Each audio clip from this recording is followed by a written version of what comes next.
এই ভিডিওটা chapter 6 last video. এরপরে আরেকটা শুধুমাত্র এখান থেকে ভিডিও আসবে, সেটা সাজেশনের উপরে বেস করে ভিডিওটা হবে। তো আজকে তোমরা বুঝে নাও যা যা আমি বোঝাবো। দ্বিতীয় বিশ্বযুদ্ধ যখন শুরু হলো 1939 সালে, এই সময় ইংল্যান্ডের অবস্থা খারাপ করে দেয় জার্মানি। প্রচুর সৈন্য মারা যায় ইংল্যান্ডের, ঠিক আছে। এই রকম পরিস্থিতির মোকাবিলা করার জন্য ইংল্যান্ডের পার্লামেন্ট ঠিক করলো যে তাদের একজন প্রতিনিধিকে ভারতবর্ষে পাঠানোর জন্য। সেই প্রতিনিধি ভারতবর্ষে যে সমস্ত নেতারা আছে তাদের সাথে কথা বলে ভারতবর্ষে সাহায্য চাওয়ার জন্য এখানে আসবে। তো সেই প্রতিনিধি একজন আসলো, এসে সেই কী করলো, গান্ধীজির সাথে দেখা করলো। গান্ধীজিকে বলল যে আমাদের সাহায্যের প্রয়োজন, সেনাবাহিনী দরকার আমাদের, কারণ আমরা যুদ্ধে হেরে যাচ্ছি। তোমরা যদি আমাদেরকে সাহায্য করো তাহলে তোমাদেরকে শাসন করার অধিকার দেবো তোমাদের দেশকে, ঠিক আছে। কিন্তু গান্ধীজি বলে যে না, আমাদেরকে পূর্ণ স্বাধীনতা চাই। এই রকম অবস্থায় গান্ধীজি শুরু করলো কি ভারত ছাড়ো আন্দোলন। গান্ধীজি স্লোগান দিল করেঙ্গে ইয়া মারেঙ্গে, এবার একটা শেষ দেখেই ছাড়বো, ঠিক আছে। এই শেষ দেখে ছাড়ার জন্য শুরু হয়ে গেল ভারত ছাড়ো আন্দোলন। এই আন্দোলন ধীরে ধীরে গোটা ভারতবর্ষের বিভিন্ন রাজ্য, যেমন বিহার, বাংলা, উড়িষ্যা, আসাম, এই সমস্ত রাজ্যেতে ছড়িয়ে গেল, ব্যাপক রূপ ধারণ করলো। আর মনে রাখবে, যখনই যে কোনো আন্দোলন হবে সেখানে শ্রমিক এবং কৃষকরা থাকবে না, এটা হতেই পারে না।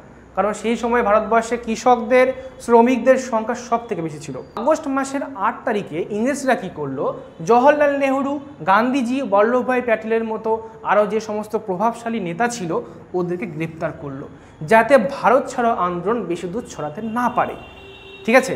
কিন্তু তাতেও কোনো ফল হয়নি, কিন্তু ফল হলো না। প্রচুর লোক, প্রচুর কৃষক, শ্রমিক সবাই কিন্তু আন্দোলনে জোটবদ্ধ হয়ে সামিল হয় এবং আন্দোলন ধীরে ধীরে আরও ব্যাপক আকার ধারণ করে। তো আমরা এখন জানবো এই আন্দোলনে কৃষকদের মধ্যে ভূমিকা কতটা ছিল।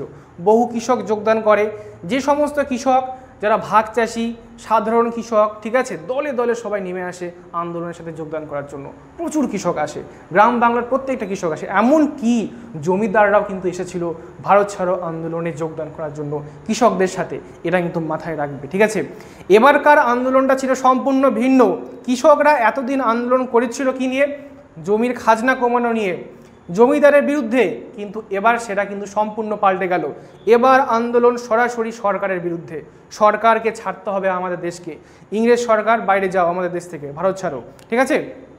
এই নিয়ে শুরু হয়ে গেল ভারত ছাড়ো আন্দোলন। কৃষকদের মধ্যে প্রভাব কিন্তু ব্যাপক দেখতে পাওয়া গেল। আর দেখবে কৃষকদের মধ্যে কিন্তু টেন্ডেন্সি আছে, ওদের রাগ কিন্তু খুব বেশি, কারণ ওরা জমিতে কাজ করে, ঠিক আছে। তো ধরে বসান দিয়ে দিবে উল্টাপাল্টা কিছু কথা বললেই। তো সেজন্য কি হলো, তারা প্রচুর লোক বাড়ায় আসলো, প্রচুর লোক আন্দোলনে সামিল হলো। এইভাবে চলতে লাগলো কৃষক আন্দোলন। এরপরে আমরা যেটা দেখবো সেটা হচ্ছে শ্রমিকদের ভূমিকা। শ্রমিকদের ভূমিকা কতটা ছিল? সেই সময় 1942 সালের দিকে প্রচুর কলকারখানা ভারতবর্ষে তৈরি হয়, ঠিক আছে। কলকারখানা বলতে যে কোনো কারখানা যেগুলো হয়ে থাকে, চটের কারখানা, কাগজের কারখানা, বস্ত্রের কারখানা, ঠিক আছে, তারপরে বইপত্রের কারখানা, সমস্ত কারখানা তৈরি হয়। আর কারখানাতে শ্রমিকরাই কিন্তু কারখানার প্রাণ। শ্রমিকরা যদি কারখানায় কাজ না করে কিভাবে একটা কারখানা চলতে পারে? শ্রমিকরাও কিন্তু দলে দলে কি করলো, ভারত ছাড়ো আন্দোলনে যোগদান করলো। ইংরেজদের কোনো সরকারি কারখানাতে তারা কাজ করবে না, শুধু সরকারি কেন, বেসরকারি কোনো কারখানাতেও তারা কাজ করবে না।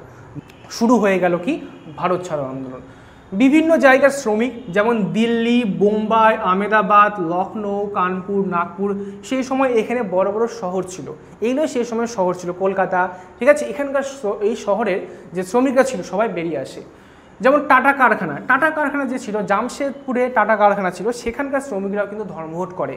প্রায় মোটামুটি 13 দিন মতো তারা ধর্মঘট করেছিল, ঠিক আছে। 13 দিন কিন্তু কম দিন কিন্তু না। একটা কারখানা যদি 10 দিন বন্ধ থাকে সেখানে কতটা কিন্তু লোকসান হয় তোমরা গুগলে সার্চ করলে পেয়ে যাবে।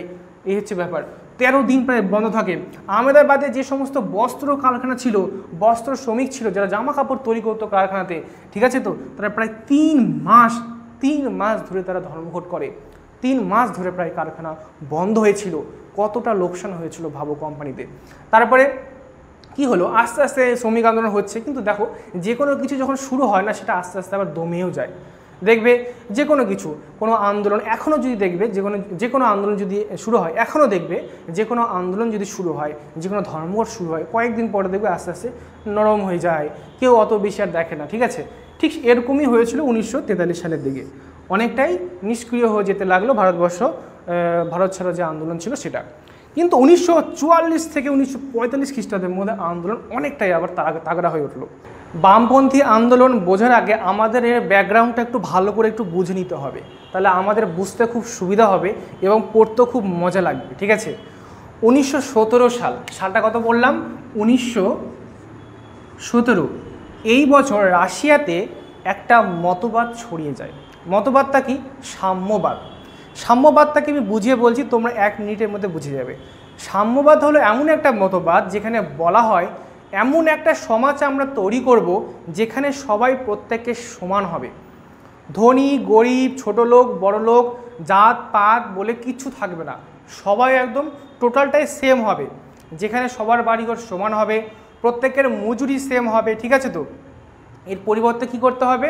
এর পরিবর্তে সেই সমস্ত লোকেদের কোনো জমির থাকবে না, সেই জমির মালিকানা হবে দেশের সরকার, দেশের কাছে থাকবে সেই জমির মালিকানার অধিকার, সেই জমির মালিক হবে দেশের সরকার। ঠিক আছে, এরকম একটা মতবাদ ছড়িয়ে যায় রাশিয়াতে এবং রাশিয়াতে বিপ্লব ঘটে। এই মতবাদটা যখন ছড়ালো এবং এই মতবাদটার কথা যখন মানবেন্দ্রনাথ রায় বলে একজন ব্যক্তি আমাদের পশ্চিমবঙ্গের মানে আমাদের বাংলার ব্যক্তি যখন শুনতে পেল, তার মনে একটু ছায়া ফেললো, তার মনে এটা একটু প্রভাব পড়লো। কি প্রভাব পড়লো? তিনি খুবই প্রভাবিত হলেন এই 1917 সালের রাশিয়ার যে বিপ্লব, সেই বিপ্লবের এই সাম্যবাদী মতবাদের দ্বারা। তিনি চলে গেলেন কোথায়? রাশিয়াতে। লেনিন বলে একজন ব্যক্তি আছে, লেনিন। এই লেনিন যে ব্যক্তি, এই ব্যক্তি রাশিয়াতে সাম্যবাদী আদর্শের প্রচারক। সেই সময় রাশিয়াতে একটা সভা হচ্ছিল বা সম্মেলন হচ্ছিল, সেখানে লেনিন তাকে ডাকে, বলে আসো একটু ঘুরে যাও, দেখে যাও। ঠিক আছে, তো সেখানে সে চলে যায় এবং সেখানে গিয়ে এই লেনিনের মতবাদ তার খুবই ভালো লেগে যায় এবং তিনি কি করেন? সেখানেই ভারতের প্রথম কমিউনিস্ট পার্টি তিনি স্থাপন করেন। জায়গাটা ভালো করে মনে রাখবে, রাশিয়ার তাশখণ্ডে বা রাশিয়ার তাশখণ্ড। ঠিক আছে, দেশের নাম রাশিয়া আর জায়গার নাম হচ্ছে তাশখণ্ড, রাশিয়ার তাশখণ্ড। এখানে তিনি এই দলটা প্রতিষ্ঠা করেন। এর পরবর্তীকালে আমরা দেখতে পাই কি, যখন দেখি গান্ধীজি আমাদের দেশের মধ্যে বিভিন্ন আন্দোলন করছেন। ঠিক আছে, যেমন আইন অমান্য আন্দোলন, অসহযোগ আন্দোলন, ভারত ছাড়ো আন্দোলন, বারদলি সত্যাগ্রহ, এখানে বিভিন্ন রকম আন্দোলন করছেন, শ্রমিকদের সাথে তিনি থাকছেন। অনেক ক্ষেত্রে এটাও দেখতে পাই আমরা যে গান্ধীজির প্রতি সকলের যে বিশ্বাস সেটা কিন্তু ছিল না, অনেকে গান্ধীজিকে কিন্তু ভালো মনে করতো না। সেই সমস্ত ব্যক্তি যারা গান্ধীজির মতবাদে সন্তুষ্ট ছিল না, ওরা কংগ্রেস দল ত্যাগ করতে শুরু করলো। ওদের মনের মধ্যে বামপন্থী মতবাদটা বিশেষ ছায়া ফেলতে লাগলো, বিশেষ প্রভাব ফেলতে লাগলো। তখন এই ব্যক্তি মানবেন্দ্রনাথ রায় কি করলেন? এই সুযোগে চান্স দেখে ডান্স মেরে দিলেন। কি করলো? তিনি চলে গেলেন প্রত্যেকটা ব্যক্তির কাছে এবং বললেন, দেখো কমিউনিস্ট পার্টির মতবাদটা কতটা ভালো। এবং তিনি বিভিন্ন দল গড়ে তুললেন এবং তার সহযোগিতায় তার সহকর্মীরা বিভিন্ন পার্টি তৈরি করলো আমাদের ভারতবর্ষের বিভিন্ন জায়গায়। যেমন কানপুরে তৈরি হয়েছিল কিন্তু প্রথম। ঠিক আছে, আরও অনেক তৈরি হয়েছিল, তোমরা সেগুলো একটু পড়ে নিও, পরীক্ষা শর্ট কোশ্চেন কিন্তু দেয়। যেমন বলেছি আমি, রেড ট্রেড ইউনিয়ন কংগ্রেস, এটাও কিন্তু একটা দল। ঠিক আছে, তো বামপন্থী দল। তারপর ভারতবর্ষের ট্রেড ইউনিয়ন ফেডারেশন, নিখিল ভারত ট্রেড ইউনিয়ন কংগ্রেস, এগুলো কিন্তু সব বামপন্থী দল। এইভাবে ধীরে ধীরে বামপন্থী মতবাদ ভারতবর্ষ গোটায় ছেয়ে যায়, ভারতবর্ষের লোক অনেক জায়গাতে এই মতবাদে অনুপ্রাণিত হয়। আরেকটা কথা মনে রাখবে, এই যে বামপন্থী যারা হয় এরা কিন্তু শ্রমিক এবং কৃষকদের হয়ে কিন্তু সব থেকে বেশি কথা বলে। ঠিক আছে, আর কংগ্রেসের সমস্যা ছিল একটা, কংগ্রেস কি করত? কংগ্রেস দলটা কি করত? যে সে শ্রমিক কৃষক এবং যারা জমিদার ওদেরকে একসাথে নিয়ে সামনে এগিয়ে যেত। কিন্তু বামপন্থীরা কিন্তু সেটা না। বামপন্থীরা কি করতো? ওরা বলতো না, শ্রমিকরাই দেশের সব, কৃষকরাই দেশের সব। ঠিক আছে, তারাই সব কিছু, তাই তারা শ্রমিকদের বেশি সাপোর্ট করতো, জমিদারকে তারা সাপোর্ট করতো না। সেই জন্যই কংগ্রেসের সাথে বামপন্থীদের খুব একটা মেলবন্ধন ছিল না।